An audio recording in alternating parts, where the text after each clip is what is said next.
I'm Rebecca Lindquist, the American Accent Coach with English by the Hour. I'd like to speak to you about sluggish articulation.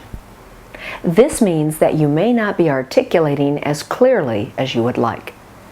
First of all, this term sluggish means that the articulators aren't working optimally or very well. And the goal is to help you articulate from the jaw, since we're speaking American English, but also to make sure that all the muscles that are needed to speak are activated. This sluggish articulation may sound like this. If I'm speaking without using optimally all of those muscles, you might still be able to understand me, but it becomes much more difficult. It may sound like you're talking in a bubble, or like you're mumbling. But it's actually not that you are mumbling. It might simply be that the muscles aren't working hard enough, or that you're not aware of which muscles to use. Now this goes beyond pronunciation. So when you work on this issue, make sure that you have an accent coach who's clear on how to create changes in sluggish articulation.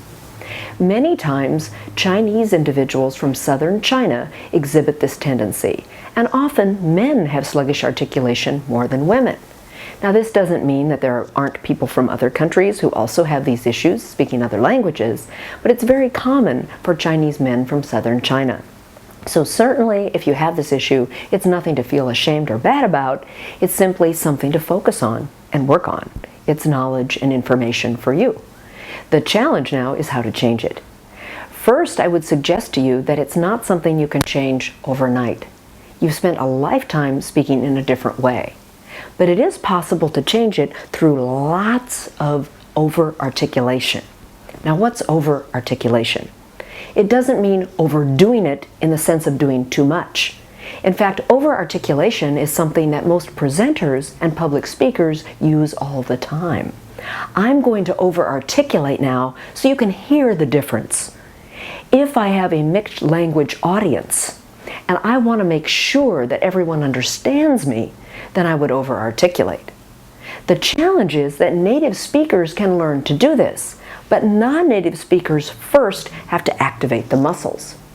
Now, if you've watched my earlier videos, you know that some of that has to do with mouth movement. You may remember the fish exercise, this one, where you pucker like a fish, and then do the exaggerated smile. Hold and do it again. Probably 5 or 6 times until you feel a bit stretchy but no pain. Then you want to go from side to side, perhaps monitoring with a mirror like this. Notice if you're going to one side and pulling too much on that side and not able to move your mouth to the left. It should be equidistant, so check with a mirror. Then also when you're doing this, notice if your upper lip is moving. Some people move like this. The goal is to move all of these muscles as well. The muscles under your nose should also be moving. The other thing you need to remember when doing mouth stretches is you'll need to do them daily for short periods of time, even 2 to 3 minutes at a time. The big misconception is that you can't create these changes. You can't create them overnight. But even older adults, and by older I mean 40 to 60, and perhaps even older, can create these changes through focused practice. The idea is to use those muscles on a regular basis and be aware when you do it. Now, in addition to that, you can now add certain sounds. Many people have learned to pronounce these sounds already. So I work primarily with advanced speakers. I won't work with you on how to pronounce the sound today, but I will work with you on how to improve the sound and take it to the next level. That is to sound more native-like in your natural speech. Let's start with the V sound, as in victory. When you make this sound, you probably already know that the teeth are on the lower lip with some vibration. V.